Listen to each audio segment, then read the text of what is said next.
Shakespeare in Benares.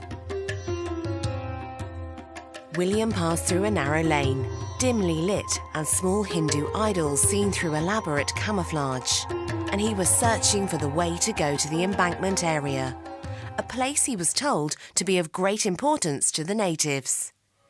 The heat and dust of the lane sometimes smelt pleasant and sometimes smelt of cow dung and cow urine.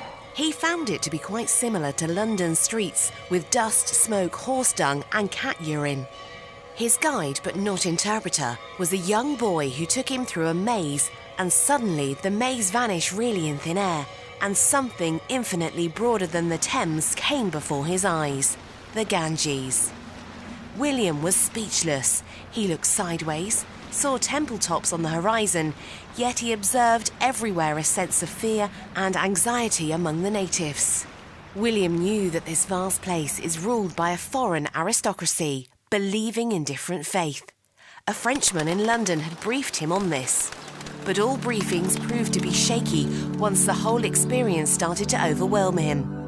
He felt that the arc of the river was an amphitheatre, and history as we know and what is beyond history are supplying all the characters. He remembered an Arab trader who supplied silk and cotton for the costumes in his London theatre, with black beard, and told him of some very ancient stories of the land. It was also the time he was creating the plot lines of The Hamlet, his most ambitious project, where he wanted to combine something that would be liked by his contemporary audience, yet something that would be beyond them. He was thinking of capturing the past, present and future in capsules called dramatic characters. In the evening by the Ganges, he heard in rudimentary form the story of an ancient warrior of the land. A hero, yet a villain in a sense. A great warrior, yet betrayed by fortune since birth. A prince, yet a sidekick of a princeling. The fighter Kana from the stories of the Mahabharata. A woman his very mother betrayed him. A throne which was rightfully his as per the doctrine of the primogeniture was removed at a stroke. The universe was in as part of a design to crush him, and he was unaware till the very end, and only glory and friendship were left for him to take away from this mortal world.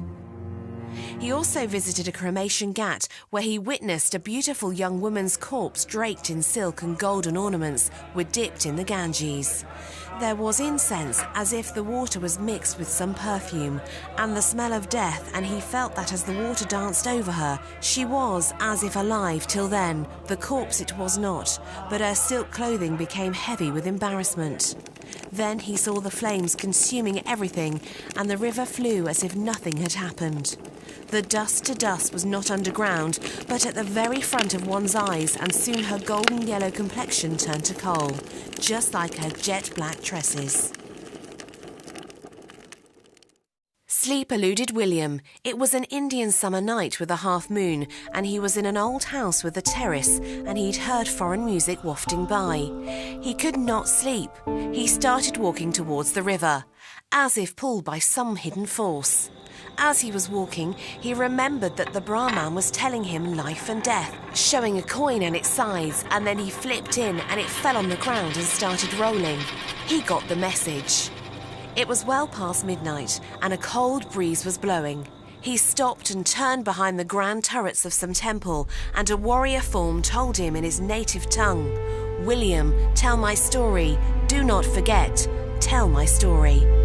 The shadowy figure descended, and then the moon was behind him, and two shadows crossed on the river, and William saw a female floating as if by magic, a bittersweet smile on her face, her clothing now airy like foam, as if like Venus de Milo, but not rising but floating, and then all shadows vanished. There were some flowers floating on the area, offerings to the river by some faithful.